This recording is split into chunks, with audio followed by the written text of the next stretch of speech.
Okay, and welcome to our campaign training for this evening.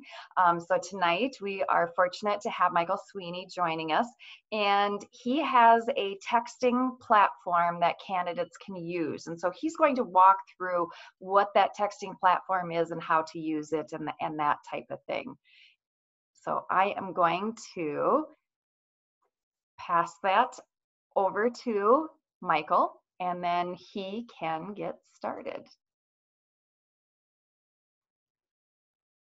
And you are now host, Michael. Right. Well, thank you, Kara. Can everybody hear me now? Great. So I appreciate the opportunity to talk about the Homegrown outreach platform. I'm Michael Sweeney with Franklin County Libertarian Party of Ohio. Over the past 3 years, we have worked both as a party and as individuals to try and create resources and tools that can help candidates, county parties, and even state parties reach out and grow and be able to be a more sustained influence with very little cost. The primary reasoning behind this platform was to help business owners grow. It was originally designed for real estate agents and other people that might have need to keep in touch with contacts at scale, scale being like 10,000. If you're a real estate agent with that many contacts, that's a very successful business. About 3 years ago, when I came on board with Franklin, well, 4 years ago now, but I came on board with Franklin County Party, we were having problems with retaining institutional knowledge. We had problems keeping people engaged, obviously, and keeping in touch. Since this was a problem that I had already solved as a business almost 10 years earlier, I decided to just pull forward what I had been doing and to relaunch my ContactsHelper platform. This is a contact relationship manager. The idea being that unlike the contact phone book that you have on your phone or on a computer, this would be available to you everywhere and allow you to interconnect. That was a very ambitious idea back in 2012 when I built it. And the idea is obviously still available and still something that you can make use of. But in the context of the campaign, the idea is to grow one voter at a time and to retain that contact. In the context for today's training, we're going to talk about how to make use of the platform for texting services so that you can get set up with very low cost and make use of the texting, reach out to hundreds, thousands, hundreds of thousands of contacts if you have the data available, and be very effective, again, very little cost. One of the benefits that I designed on purpose all along was that my service would not do the real heavy lifting. I would always rely on third parties. So when you hear me talking about sending text or making or connecting phone calls, my platform doesn't do that. The Franklin County Libertarian Party, we didn't invest in that technology. We rely on the best practices, the industry resource leaders to make that possible. And in this situation, the third party that we rely on and lean on is called Twilio. So you're going to hear me mention Twilio. That is a website, it's a telephony service. They provide the infrastructure backbone services and a lot of other tools to connect phone calls and to make and connect text at scale, and very inexpensive. And we'll go over the pricing very quickly at the end, but you can always go to twilio.com to learn more about that. It is really cheap. I don't want to add the pricing here in this video, this recording, because it might change. But I can tell you, over the past 3 years, it has not changed, and it is incredibly cost effective. So I'm going to switch to share my screen so you get an idea of what we're talking about.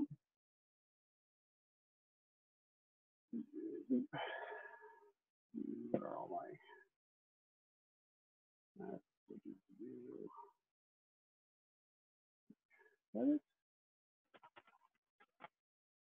oh, hold on, I got a security and privacy thing here. This is fun. 1 second.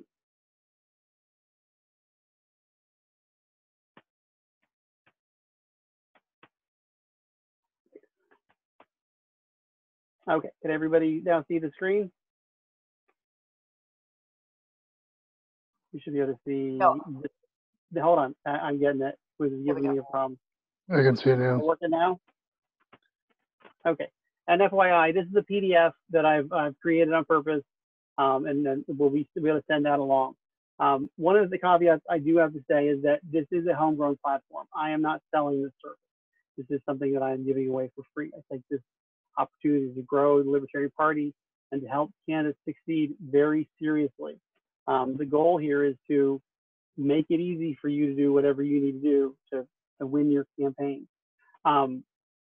So there's no money involved. It's literally just me and a little bit of the money that I put aside to make sure this runs. So whenever you talk about anything, just keep in mind, it's literally just me in the background. So if you want help with your campaign, I have resources, I have videos, we have trainings like this so we can go through. I'm happy to help on the phone, but I can't just take over and do this for you. I'm actually helping elect someone for U.S. Congress here in Ohio. We're helping with the Joe Jorgensen campaign here in Ohio. And then, of course, I'm happy to help as much as I can, but I can't just do it and take it over. So that's why we do trainings like this. I have other videos that I hopefully have sent along that they're available for doing anything we've talked about. So the ContactsHelper platform is designed as an opportunity to have a central location for all of your contact information, whether it be family, friends, neighbors, obviously, or contacts. In the most common case for campaigns, it's going to be voter data. In the context for what we've worked on as a county party, we have been here in Ohio, our county party data is hodgepodge. Each county has its own board of elections.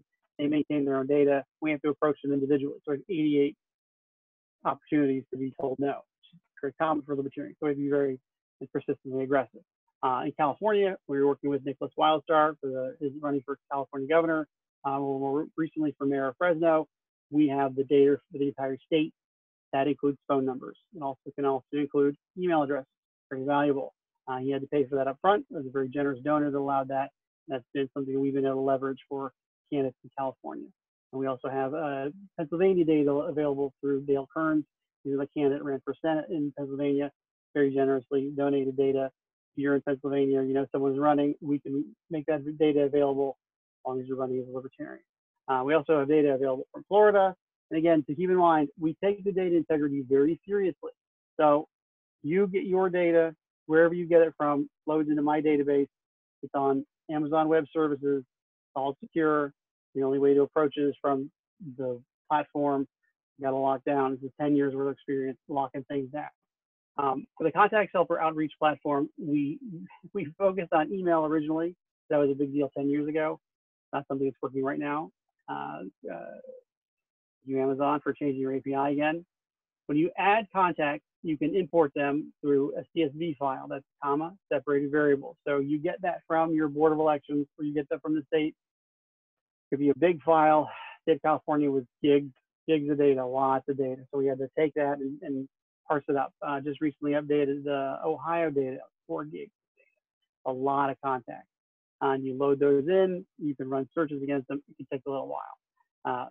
Typically, if you're running for a city or even a district or state representative, you know, like for U.S. Congress here, District 12, 500,000 voters. So it's a lot of records. We've streamlined the import service so that when you use it, you can go very quickly, but it still takes time, depending on how you want to do it. So when you get in, you're probably not going to take advantage of all the features that are offered, files or photos, notes, all that stuff. But the two key services that you might take advantage of are the phone services for calling and texting, and the staff service for adding volunteers. And that's a big deal, and we'll go over that shortly. And again, we mentioned we do connect out through Twilio. So you see, as an outreach platform, we do have the opportunity to maintain a robust set of data around your volunteers and your contacts. You can import all this data from your own personal contact manager, whether it be your iPhone or computer, Outlook, or from the state data, and you can tag and keep notes on everything. This is a big deal. If you're running a campaign over the course of a year, you know who your donors are, you know who your volunteers are. You want to keep track of that. And that was one of the main goals here, is so that you're not constantly going back to the well with a blank face. Perfect example, right here on my desk, I've got a donor here, Franklin County, that we need to send a letter to and ask for money again because they sent us money. It's been a year, we're going to reach out and ask again. We've got donors that we need to touch base with. I'll keep track of them. Old-fashioned, just right there, but they're also in the database. May not seem like a big deal on a campaign that you may be running for 6 months to 3 months, but a lot of this comes back to the idea of institutional knowledge, building a relationship over time so that you can gain trust and build a sense of community. When you run a campaign, it's all hectic and your heads up your ass half the time. You lose track of it. That's why it's important to have data sources like this. You put the information in. And FYI, it's just as easy to export stuff out. So if you decide you want to take advantage of other services like MailChimp and move entirely, I don't care. There is no dignity in politics. I provide these resources as a service to help you succeed. Nothing in it for me. So in order to get up and running with ContactsHelper, you need to get signed in, but you need to first register. The link for that is contactshelper.com/bin/register. I'll send you an email. It'll be on the resource again slide. Don't worry about it.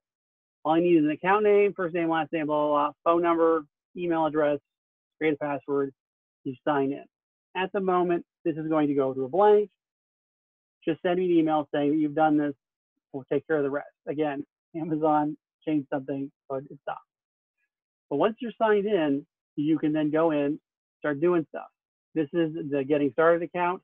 Once you're signed in, I've got you set up. You then will have opportunity for services, your dashboard, your contacts, your services. From your daily perspective for a campaign, you're going to live in contacts and services. Again, unless you're doing calling like Nicholas Wildstar, where he was literally calling individual donors, individual voters, that's great. The service supports that. I really encourage it. If you can build relationships with your voters, with your donors, that is how you get elected. That's not often how we go about this though.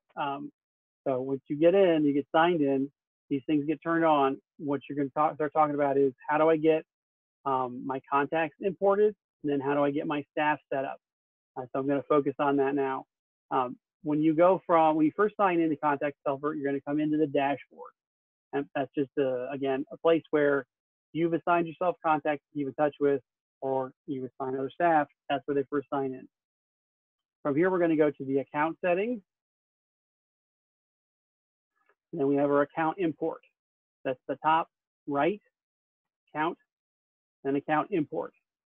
And this is the page where we would choose a file, select the CSV file to upload.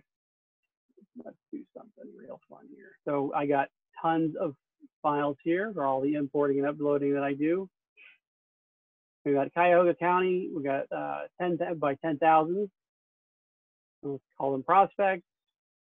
Create a new source. Cuyahoga County.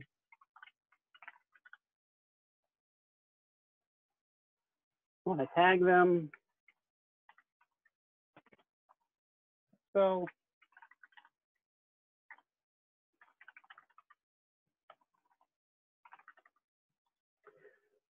the import tool tries to be as smart about this as possible.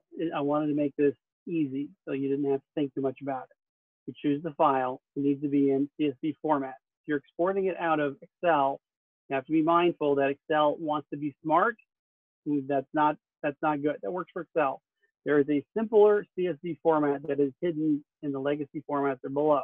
Make sure you're checking that one. The newer CSV format, for some reason, has extra gibberish that it doesn't like. So if you try to upload a file and it doesn't work, go back into Excel, look for the simpler CSV format, try that. Marking a status. These are important if you're keeping track of the voters that you're dealing with. If you're just looking to do one big big text campaign or so on, don't worry too much about that. But if you're starting and you're building for next year, 2 years from now, keep track of that, because you can move prospects to contacts and then have other sources.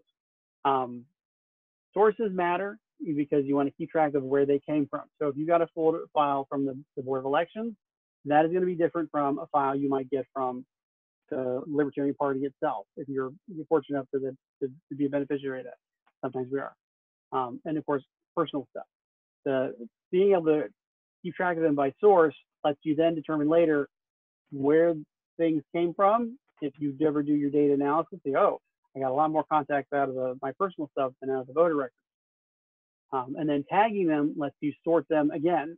And that becomes important when we actually import the data. So one other nice feature that I'm very happy about is you can capitalize the first letter. A lot of times when we get voter records from the Board of Elections, it'll be all caps. shouting at you, Bill Smith. What this will do is automatically uppercase the first letter, lowercase the rest of the name. So if you want to, you can easily send mailings that make sense, right? So instead of sending all caps, shouty mailings, it automatically normalizes that to be capitalized first letter, or you can leave it alone, do not format. This is great for being able to turn around and send out mailers. This is great for keeping track of your donors. You want to send thank you letters. The ContactsHelper system can automatically create PDF labels in different Avery styles. Really simple, really easy, really nice. So if you want to be able to send postcards or letters right away, it will take care of that. And again, normalizing those names is a big win, just making things easier later. But it will automatically make, like O'Connor, capital O, little c. So just be aware of that. It's not a perfect fix. So just if you have lots of those, and they do happen. You can have it skip duplicates, or you can have it import duplicates. You can have it sort by, or you have it check the fields for phone number, email address, and duplicate tags also. The reason why that particular feature is there is because we had a lot of back and forth with King County, Washington State Libertarian Party, where they were using MailChimp, and they were exporting out their contacts from MailChimp, importing them into ContactsHelper, and then exporting them out again in order to keep those lists up to date. By tagging them, it automatically avoided duplicates, added tags of new ones, and let them keep track of stuff. So what this lets you do is import contacts, export them out, and then import them again, but you're not duplicating, and then it'll keep track of the cycles that you're tagging. So if you have another system that you're using, like MailChimp, that allows you to import and then export, you can cycle them back and forth and keep track of who you've been in touch with without losing that data and accidentally recontacting the same people or following up. We're going to import the CSV, see how that works. It's going to spin through it. What it does is uploads the file to the server. When you upload the file, you want to make sure that it's got column headers. At the top, it tells you what column is the first name, what column is the last name. You don't need them, but it makes it a lot easier to do this part, which is the matching. So what we do is we say, the file gave me column header of name first. I want to choose first name. Name last, I want to choose last name. Name middle, I can choose that middle name as part of the full name, so on and so forth. We can import things. You can skip the field if there's no match. Doesn't make sense. You can import it as a note, and that does make it searchable. So if you wanted to look up someone by their voter ID, that'll let you, that happen. You'll be able to search through the system as a note for that particular person's voter ID. And we also it also breaks up some of these board of elections. The voter file data gets so funny on addresses that they'll break the address into the house number here, which you can see, right? We match that to street number. Also does like street direction, right? And then the street name, great. And then type, I don't know what that is, type what? Apartment number, we'll make that apartment line too. And you just do your best to match as best you can, because these guys are just guessing and they don't have consistent file formats. Like even across Board of Elections across Ohio, each of the file formats can be different. What's nice is that I've designed the system to remember the file format. So if you're getting different files from across the state, if you're running a statewide campaign, it will remember, and the next time you go to load data, it'll just automatically fill those fields in. You don't have to match them again. It takes a fingerprint of what that looked like. There's your email, you do preferred email, and phone, preferred phone.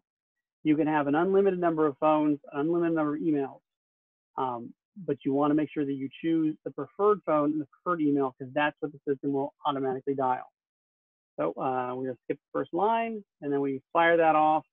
It'll start importing, and then it'll just start doing what it does.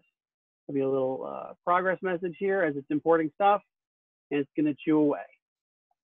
That's how you import contacts. It'll take about 10 minutes. For 10,000 contacts, 10 minutes or less. While that's running in the background, you can come back and check on it, how often you need. There's not an alert or anything. When it's done, it'll just be done. For now, we want to do is we're going to go into our phone services, and we're talking about our phone services for calling and texting. So in order to make calls or texts, we have to connect to that third party, that Twilio service. We need to tell the ContactsHelper system how to contact Twilio, what credentials to use, and we need to use Twilio how to contact us back. Because this isn't just a one-way conversation. When you place a call, the ContactsHelper system actually talks to Twilio and says, hey, we want you to schedule this call. Even though it's going to happen almost immediately, it's still scheduled. Same thing with text. Even though they happen almost immediately, they're still just scheduled. So you need to talk to each other. There are API keys called the account SID and the auth token. And don't worry, again, this is all written down. It's all in the PDF. In order to set up a new phone channel, the idea being that you could have multiple phone numbers for multiple campaigns, for texting and for phones. A good example would be, again, you have a statewide campaign, a nationwide campaign. You want to call local numbers so people are more inclined to pick up if they pick up. The opportunity there is that you can also have different numbers for polling or for texting or for phones. You can call that way. You can call the same numbers without tipping people off as the same person. We go into phone channels. We have a simple selection here. We choose Twilio. That gives us the opportunity for the account SID, the auth token, and the phone number. From here, now that we're signed in, we're going to jump back to our Twilio account, and we're going to pretend that we're all signed in. So humor me for a moment. Here's our ContactsHelper platform outreach. We've gone through our sign up. There's the link I was talking about. This will be included as the resources, so you don't need to worry about that. We sign into Twilio. You do need to create an account. You go to the Twilio.com website, you sign up. You will need to use the campaign credit card. Hopefully you've got that. You need to fund the account for $20 and buy a phone number for $1 a month. You're renting the phone number for $1 a month. Once you don't need it anymore, let it go. It doesn't cost you anymore. And you only get charged for exactly the calls and exactly the texts you make. When you come into Twilio, here's what you're looking for. Right on the main dashboard, the account SID and the auth token. You get these, you take them back to the ContactsHelper website, you paste them in where you saw before. We also need to make sure that we tell Twilio how to talk to ContactsHelper. So we go into the phone numbers, we do active numbers, and we tell it to use webhooks for these services. So that's on this page. It's called webhooks. And again, this is part of the documentation I send out. You don't need to remember this. Just need to know this is where these things go. This is so the two systems can talk to each other. Once that's set up, you can make calls and text and just go nuts. There's more to it, obviously, with setting up a phone campaign or a text campaign. So if we wanted to set up a new text campaign, you start off with your text template. Create a new template. Say hello. Hello there. It keeps track of how many letters you have left, because it's that 160 things. Save the template. Go back to phone services. Text campaigns. Create a new campaign. We're just going to call this the hello campaign. It's active. It's got a start date and end date and time. You can have it you can have it automatically added to different campaigns. I'm not sure if that's working right now, honestly. We don't have a campaign channel set up right now, but we do, you choose. And again, this will let you choose different campaign channels. You could skip weekends if you want. You know, click the text. You want one thing. You choose our template. You click hello. Now it's created.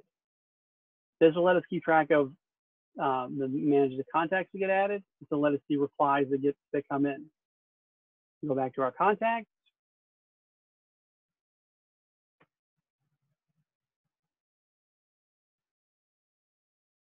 Thinking. Okay, we can add contacts.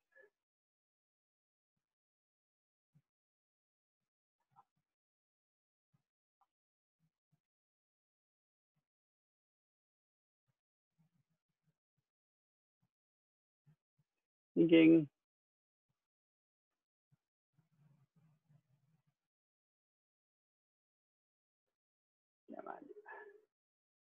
Once they get added, we can go back to phone services.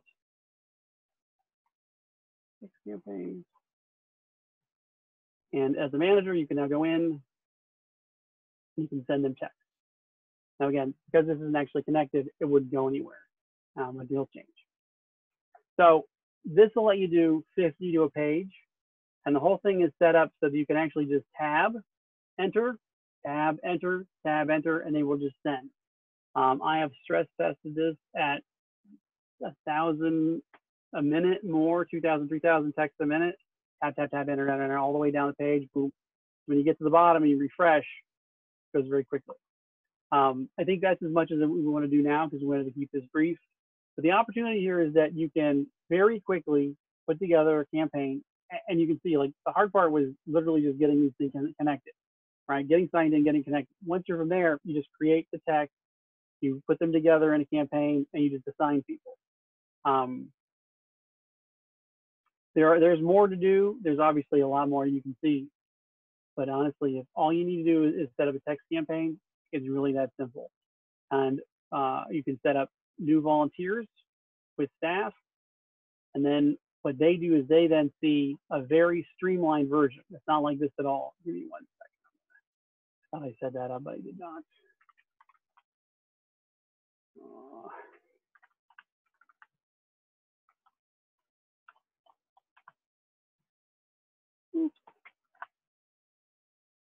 We're Facebook famous. So for the texting, when your volunteers sign in, they only see a little start here page. They sign in, they see the start here page, and then all they see is just the links for send a text. And you just tab, enter, tab, enter, tab, enter down the page until they get a refresh. When they hit refresh, reload, gives them all new contacts, and they start over. When they run out of contacts, whatever you've assigned for the campaign, it just says, oh, you're all done, and they're done. If they are assigned to see replies, which not all volunteers need to, they can go to the replies page and they can actually engage with voters and contacts and donors if that's who you're reaching out to, and actually have a back and forth conversation. I would highly recommend that you pay attention to different levels of trust. The opportunity here is to have a very low trust relationship with volunteers where they just send a text, bam, bam, bam, bam, bam, and then you have more involved campaign members who will then be able to reply and stay on script. That's very important. That is what I wanted to go over today. Kara asked me to present on this. This is, again, almost a decade in work, and lots of great stuff. We have used this at scale for campaigns statewide.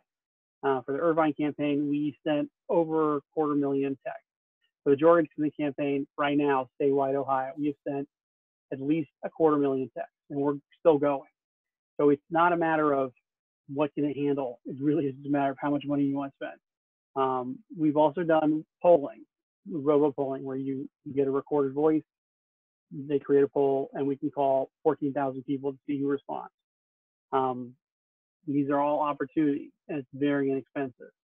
I encourage you to look into it. I encourage you to take advantage of it. If there are other tools that you feel are better for you, again, there's no digging in your pocket. I'm not doing this to get famous. I want to help you succeed, and I hope this helps. If you have any specific questions, you're welcome to contact me. It's msweeney@contactshelper.com. Again, that information will be available in the afternotes. Otherwise, you can find me on Facebook, or you can feel free to reach out. Okay, Michael, there is a question. One person asked, can this be set up from a file type other than CSV? For example, a county affiliate spreadsheet like Excel, I'm assuming. It will need to be exported as a CSV. It's only set up right now. You can do one at a time import, or you can do mass import through CSV. You got to keep in mind, though, if you have Excel or even Google Docs, all those programs will export to CSV. It is a universal format. Excellent, thank you. Does anyone else have any other questions for Michael?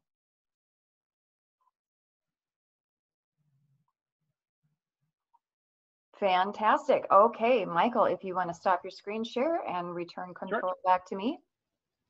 How do I do that? Where's the option for that? Okay, so stop your screen share. Wait